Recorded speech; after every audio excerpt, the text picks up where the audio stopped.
Good morning everyone, A&A Solar Shop. Ito po pakita namin na working yung Leodar battery na bago na 100Ah 51.2 volts sa Lux Power. So sa mga gustong magkaroon ng package na to, available sa amin. So pakita ko lang si Leodar na nagko-communicate sa Lux Power. So, ito po. Currently 52.8 yung SOC niya, battery percentage, and then ito po ginamitan namin ng CAN communication.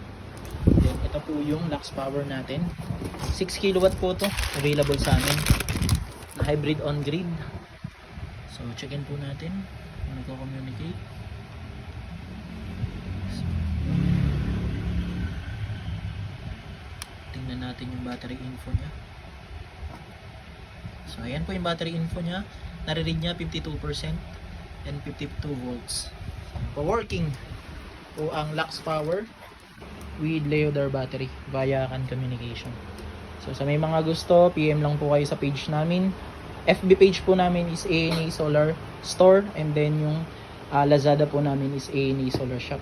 So ayun po, maraming salamat.